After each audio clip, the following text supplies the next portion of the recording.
En prélude au 4e congrès ordinaire du Front populaire ivoirien, prévu les 27 et 28 juillet 2018 au Palais des Sports de Treichville à Abidjan, Pascal Afine Guesson, président de cette formation politique, a animé une conférence de presse mardi 3 juillet 2018 au siège du parti. L'ex-premier ministre ivoirien a fait le tour des problématiques du Front populaire ivoirien, dont celle du bicéphalisme qui le gangrène depuis l'éviction de son fondateur, le président Laurent Gbagbo, du pouvoir d'État en avril 2011. Selon Pascal Afine Guesson, ses camarades devenus aujourd'hui des dissidents voulaient l'évincer de la tête du parti en avril 2012 lors d'une convention alors qu'il était en prison à Bouna.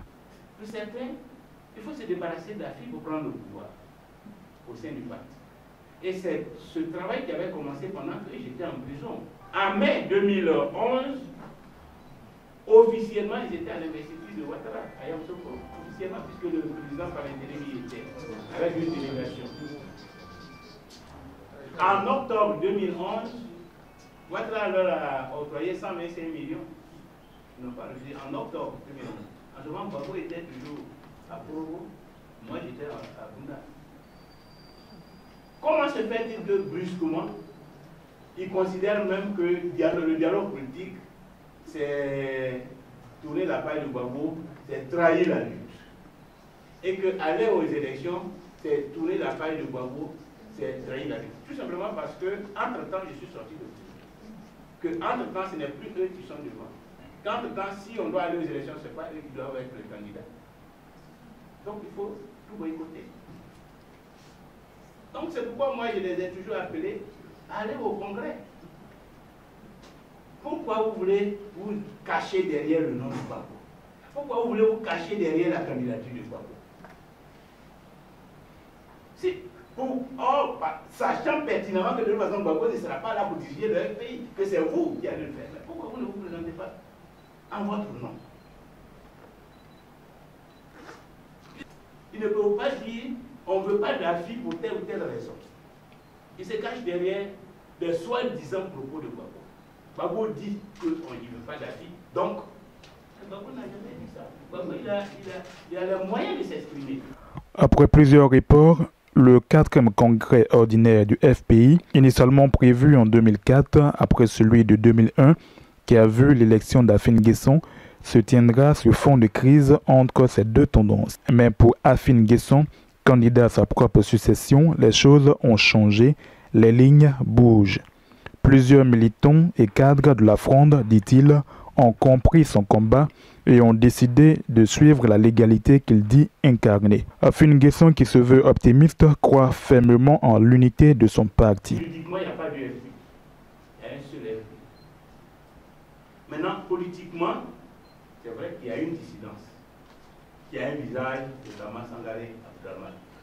Mais ceux-là, dans tous les cas, jusqu'à preuve le contraire, n'ont pas dit qu'ils sortaient du parti. Et cela est important, puisque cela conditionne la manière dont nous les gérons. À partir du moment où ils sont toujours des militants, ils se considèrent toujours militants, qui n'ont pas décidé de partir, nous considérons qu'il y a une possibilité de se retrouver.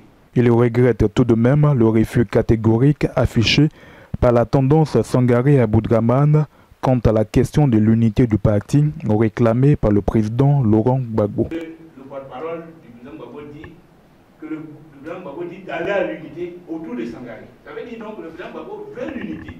Ça, c'est déjà un acte. Bon, autour de Sangaré, c'était discutable puisque lui-même il a reconnu qu'il a fait ça pour encourager Sangaré à l'unité. Il a ajouté ça lui-même pour encourager Sangaré à l'unité. Mais en restant sur le noyau du message, pourquoi Sangaré est resté fermé? Mais si même le principe pose problème, ça veut dire que ceux qui sont dans cette fronde ne sont pas pour la libération de Gbagbo. Puisque même la division, ils se complaisent dans la division. Comment tu peux te complaire dans la division et dire que tu luttes pour Gbagbo? Comment tu peux te complaire dans la division et dire que tu luttes même pour le FPI? Il n'empêche que Pascal Afine Guesson dit ne point être surpris par cette crise idéologique qui, dit-il, était prévisible. La crise a révélé la nature réelle du parti, où il y a d'un côté des militants qui ont seul repère les textes du parti, la doctrine du parti et la mission du parti.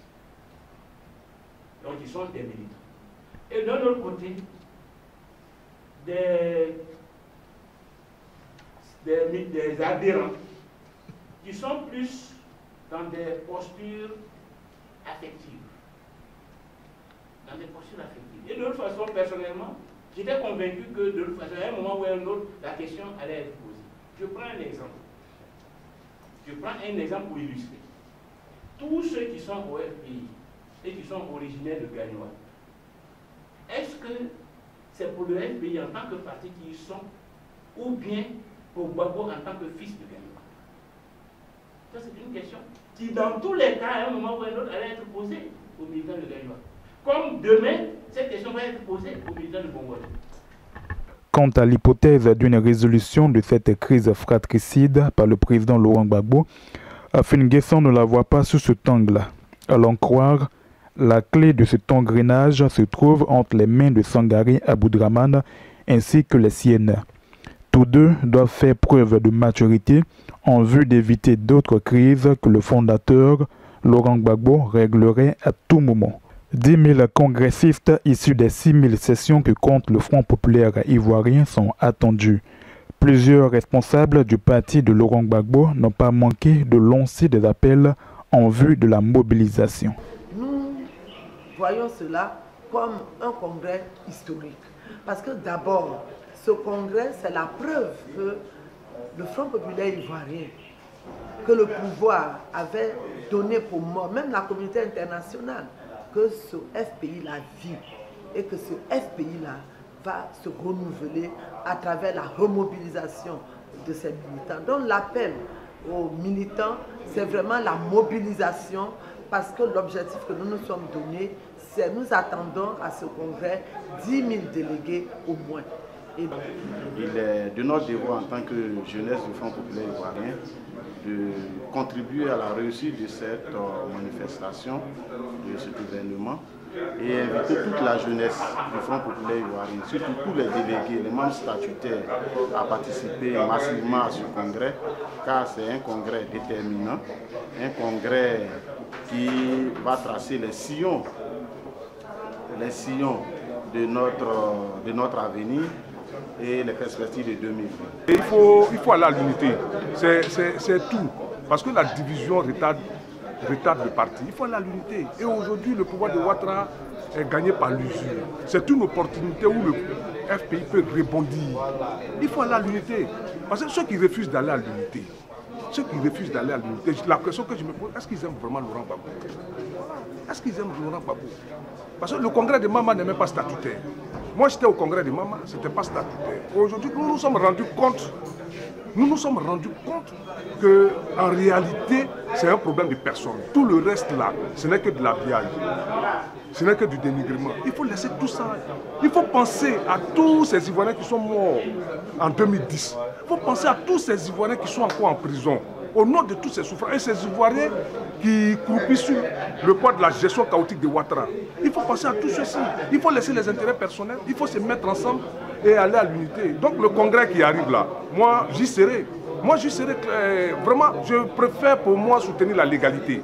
C'est vrai que nous prenons l'unité, mais l'unité dans la légalité, l'unité dans la vérité, l'unité selon les tests. En tout cas, moi j'appelle tous les militants, tous les sympathisants, tous les Ivoiriens à se retrouver le 27 au congrès, au palais des sports à Treichville. Donc il faut qu'on s'y retrouve, tout le monde. Sangaré, j'appelle Mario Detlor Union, j'appelle Laurent Akou, j'appelle Laurent Akou, tous ces aînés, retrouvons-nous au congrès là, au palais des sports, et puis ensemble là, on va aller prendre le pouvoir d'État parce que le pouvoir est à notre portée. Une semaine après ce congrès, la branche Sangaré Aboudraman compte organiser un congrès parallèle le 4 août, mais cette fois-ci à Bouna, à 600 km au nord de la Côte d'Ivoire.